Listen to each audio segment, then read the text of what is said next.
Hey guys, and welcome to another episode of Sonic Multiverse. Despite being quite the divisive character, Silver the Hedgehog has become a fan favorite in the Sonic fandom. For those unfamiliar with his story, Silver's a time traveler from 200 years in the future, coming to the past of Sonic's world to try and prevent atrocities. Despite his very grim situation, Silver seems to be an upstanding beacon of hope in the Sonic universe, always believing that he can help save the world.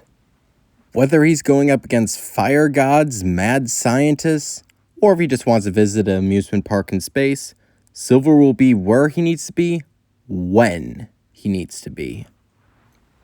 So that brings up the question, what if Silver arrived earlier than he was meant to?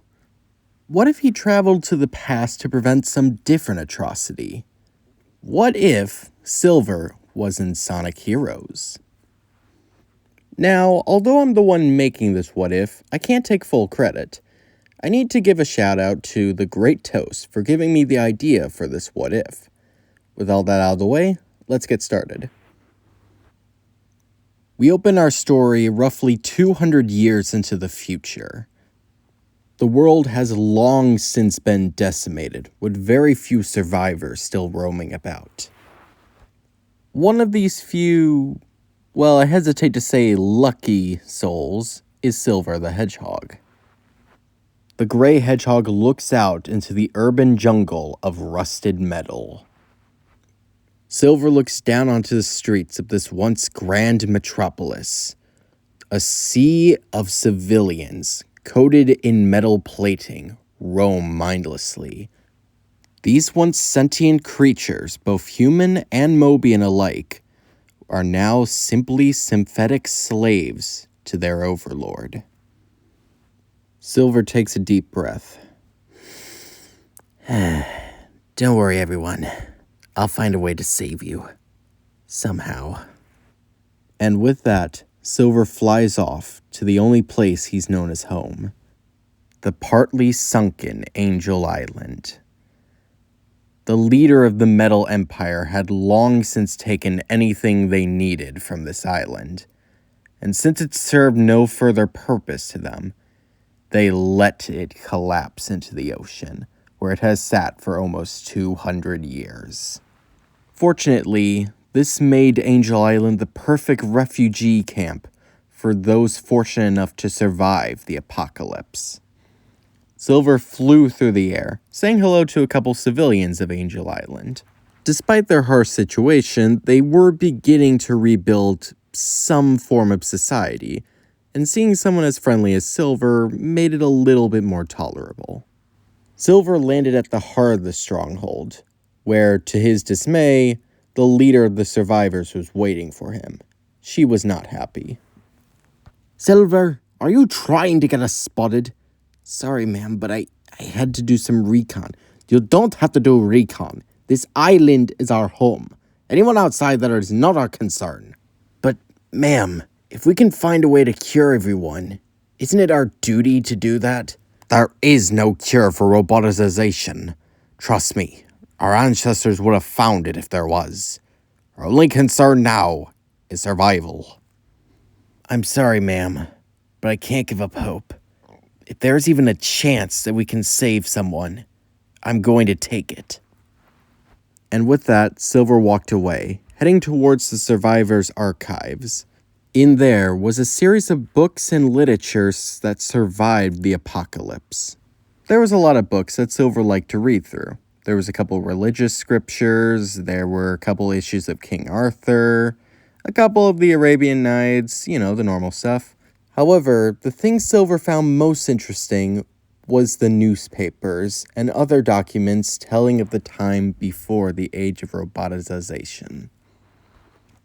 However, before Silver could get in some reading, he heard alarms blaring outside. The Empire had found them. Innocents fled as egg pawns and roboticized civilians alike stormed the island. The mindless automatons began snatching up civilians they deemed worthy of the roboticization program, and discarded of the rest. Silver flew in, taking full advantage of his psychokinetic powers to pick up as many enemies as possible and throwing them into one another, destroying them on contact. Silver stood resolute, prepared to defend the people of Angel Island with his life. That's when he spotted him, the leader of the Empire. The menacing metallic figure stared at Silver from across the battlefield. This steel-plated oppressor was known as the Metal Overlord in his time. However, we know him as Neo-Metal Sonic. No matter the time period, there always seems to be a hero trying to prevent the inevitable. However, it's thanks to you I found this village. So I will rid you of your flesh, so you may become one of us, weakling. The name's Silver, and I'm not afraid of you. Silver begins levitating a pair of twin stones, preparing to throw them at the Overlord. Very well. You will die braver than most. Silver the Hedgehog, biodata, successfully copied. Neo raised his hand. Silver felt weightless as he was being levitated off the ground against his will. Neo-Metal Sonic had copied his abilities. Silver was suddenly and unceremoniously launched into the distance by Metal, leaving the village unprotected. As Silver came to, he found himself drifting along a river. He must have been knocked into it as Neo-Metal Sonic tossed him away. Without a second thought, Silver raced back to the village, hoping that he could save someone, anyone. But it was too late. Everyone was either taken or dead on the ground. As the village served no more purpose, it had been set aflame by the Empire, with many buildings already burnt to the ground. This is my fault. I tried to save people and I got everyone killed. As Silver lamented, he looked to the ground and saw a document. Something speaking of a planet that could defy the laws of time, known only as Little Planet. Silver had no reason to believe this text, but right now, he was willing to accept anything. Seeing no other solution, he flew off towards Little Planet. This time, I won't fail. I'll make sure none of this ever happens. After navigating his way to Never Lake, Silver found Little Planet on its annual return to Earth. Before long, Silver found a peculiar sign with the bold words "Past" written on it. Out of curiosity, Silver touched the signpost. The sign spun around, but nothing seemed to really happen. Shrugging it off, Silver flew off at Mach speed, hoping to find some connection to the time travel elements of this planet. When suddenly, in a blink of an eye, he disappeared. He had activated the signpost. Silver was shocked by just how bright and vibrant this place was. Mere moments ago, the place had seemed quite dead. Silver flew down to the planet below. He searched to Earth, trying to find anything that could give him a hint of what led to the apocalypse that was his timeline.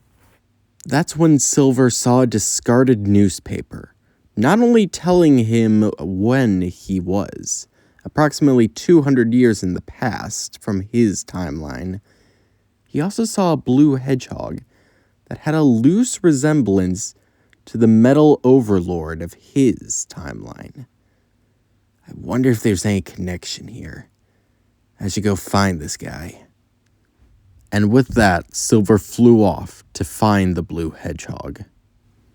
After an indefinite amount of time, Silver came across a strange seaside temple, where he came across the blue hedgehog, alongside two associates. Silver approaches, trying desperately to act tough. Hey, you there! I have a couple questions for you. Huh? Sorry, man. I need to get going. The fate of the world's at stake. That's why I'm here. My name is Silver. I'm from 200 years into your future. And sometime soon, the world ends. Each member of the team has a different response. The fox is skeptical. The echidna thinks that Silver has a screw loose. However, Sonic explains that he has history with time travel. So it's definitely a possibility. So, Silver, was it? How do I know you're not making this up? I have no reason to lie. I've already changed the timeline by coming back here. But I'm hoping that I can create a brighter future for everyone. Well, if you're looking for world-ending events, this guy called Dr. Eggman sent us a message saying that he'll conquer the world in 3 days. That might be a good place to start. We can show you the way, if you can keep up, that is. With it all said and done, Silver formed an alliance with Team Sonic, working together to ensure a good future. And this is where we're going to be leaving this What If for now. We'll be returning to this pretty soon, since the rest of the story will probably be able to be covered in one issue. So I thought, what the heck, that'll be the next one. After that, well, you'll see. I'm Confan13, and I hope you had a good day.